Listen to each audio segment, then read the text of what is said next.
Exercise 1.7 miscellaneous practice problems. If 3 by 4 of a box of apple weighs 3 kg and 225 gram, how much does a full box of apple weigh? So என்ன சொல்றாங்க, முக்காவாசி ஒரு பாக்ஸ்ல முக்காவாசி apples போட்டா அதோட wait வந்து 3 kg 225 கிராம்ஸ்னு சொல்றாங்க. அப்ப அந்த பாக்ஸ் ஃபுல்லா ஆப்பிள்ஸ் போட்டா எவ்வளவு வெயிட் இருக்கும்னு கேக்குறாங்க. ஸோ அந்த ஃபுல் பாக்ஸோட வெயிட்டை வந்து நம்ம எக்ஸ்ன்னு வைக்கலாம். let the weight of the full box of apples be x kg. ஓகேவா, ஃபுல்லா அந்த பாக்ஸ் ஃபுல்லா ஆப்பிள்ஸ் போட்டோம்னா x kgs இருக்கும் அப்படின்னு வச்சுக்கலாம். ஏன்னா எவ்வளோ நமக்கு தெரியாது, அதனால எக்ஸ் தான் நம்ம கண்டுபிடிக்க போறோம். இப்போ நமக்கு முக்கா பாக்ஸ் இருந்தா, முக்கா பாக்ஸ் ஃபுல்லா ஆப்பிள்ஸ் இருந்தா அதோட வெயிட் எவ்வளோன்னு தெரியும். அதனால the weight of 3 by 4 of box of apples எவ்வளோ, 3 kg 225 grams. So 3 kg 225 grams எப்படி போடலாம், 3.225 kg போடலாம். ஏன்னா 1 kg is equals to 1000 grams. அதனால 225 grams is equals to 0.225 kg. ஓகேவா, கிளியரா சொன்னோம்னா இங்க பாருங்க 1 kg equals to 1000 gram. அப்போ 1 gram is equals to 1/1000 kg. அப்போ இங்க என்ன கொடுத்திருக்காங்க, 225 கிராம்னு கொடுத்திருக்காங்க. அப்போ 225/1000. ஸோ கீழே 3 zeros இருக்கு. அப்போ 3 டிஜிட் தள்ளி டெசிமல் பாயிண்ட் வைக்கணும். 5 ஒரு டிஜிட், 2 இன்னொரு டிஜிட், இன்னொரு 2 இன்னொரு தேர்ட் டிஜிட், அதுக்கு முன்னாடி டெசிமல் பாயிண்ட், அதுக்கு முன்னாடி 0 kg. இப்போ நமக்கு ஆல்ரெடி ஒரு 3 kg இருக்கு. ஸோ 3 kg பிளஸ் பண்ணிக்கோங்க.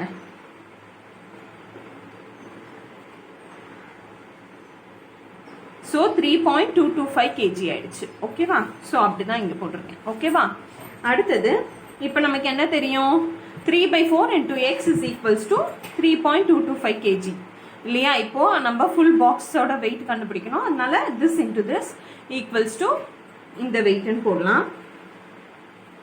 இப்போ x is equals to பேலன்ஸ்லாம் அந்த சைட் கொண்டு போயிடலாம்.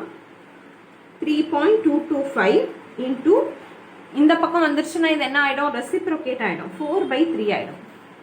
ஓகேவா, இப்போ கேன்சல் பண்ணுங்க. 3 டேபிள்ஸ்ல 1 டைம்ஸ் இது 1 டைம்ஸ், 2 வராது, ஸோ 0. 21 வந்து 7 டைம்ஸ், 15 வந்து 5 டைம்ஸ்.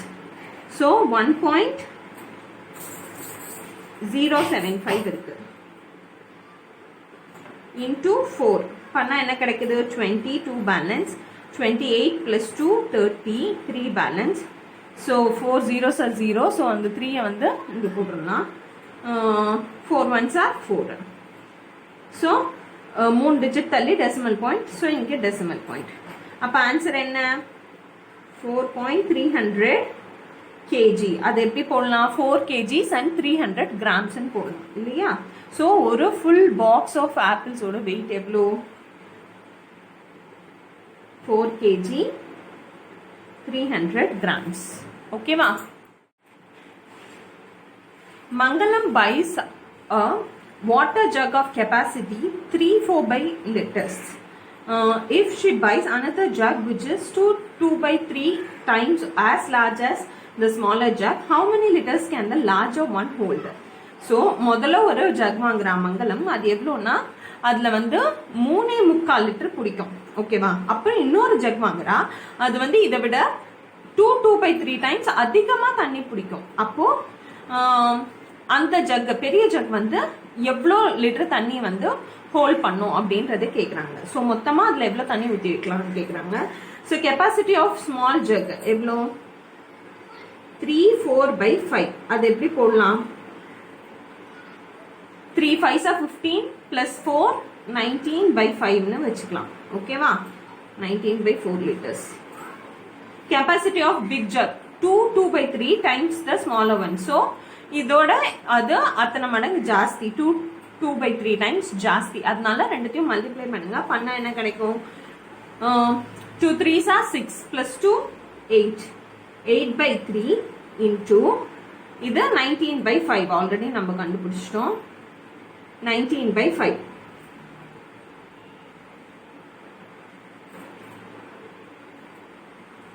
ஸோ ஏதாவது கேன்சல் ஆகுமா பாருங்க. 6 plus 2, okay. 15 plus 19. Okay, எதுவும் கேன்சல் ஆகாது. ஸோ மல்டிப்ளை பண்ணிடுங்க. மல்டிப்ளை பண்ணோம்னா 8 into 19 பண்ணோம். 9 8s are 72. 7 balance, 8 1s are 8 plus 7 எவ்வளோ 15. 152 வருது. ஓகேவா? ஸோ மேலே வந்து 152 divided by 3 5s are 15. ஓகேவா? ஸோ இப்போ நம்ம டிவைட் பண்ணலாம். 152 15 10 times 150 வரும். பேலன்ஸ் 2 இருக்கும். அப்போ இது எப்படி போடலாம்? மிக்ஸ்டு ஃப்ராக்ஷன்ல 2 10/15 போடலாம்.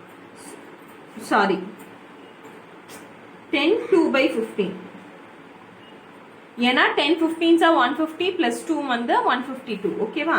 ஸோ 10 2/15 liters வந்து அந்த பெரிய ஜக் வந்து ஹோல்ட் பண்ணும். therefore the capacity of the larger jug is equals to 10 2/15 liters. ஓகேவா? Ravi multiplied 25/8 and 16/15 and he says that the simplest form of this product is 10/3. And Chandru says the answer in the simplest form is 3 1/3. Who is correct? Are they both correct? Explain. So Ravi வந்து 25/8 into 16/15 பண்றான். ஓகேவா? இது ரெண்டுத்தையும் multiply பண்றான். இதை பண்ணிட்டு இதோட simplest form என்ன சொல்றான்னா 10/3. நம்மளும் பண்ணி பார்ப்போம். என்ன கிடைக்குது? 3 times 5 tablesல 5 times, 1 times 8 tablesல 2 times 8 tablesல. So 5 2s are 10, 1 3s are 3. So 10/3 வருது. ஸோ அவர் சொன்னது கரெக்டாக தான் இருக்கு. 10/3 கரெக்ட் தானே ரவி சொன்னது. அப்புறம் சந்திரு சொல்றான் அதோட சிம்பிளஸ்ட் ஃபார்ம் 3 1/3. ஸோ டிவைட் பண்ணுங்க. 10 வந்து 3ஆல டிவைட் பண்ணா 3 times 9 பேலன்ஸ் 1 இருக்கும். ஸோ 3 1/3யும் வருது. ஸோ ரெண்டு பேர் சொன்னதுமே கரெக்ட். சந்திரு சொன்னதும் கரெக்ட், ரவி சொன்னதும் correct. So product of 25/8 into 16/15 is equals to என்ன பார்த்தோம் நம்ம 10/3 which is equals to 3 1/3. ஓகேவா? therefore 10/3 is its simplest form in improper fraction. இது improper fractionல simplest form, இது mixed fractionல simplest form. 3 1/3 is its simplest form in mixed fraction. therefore both are correct. ஓகேவா?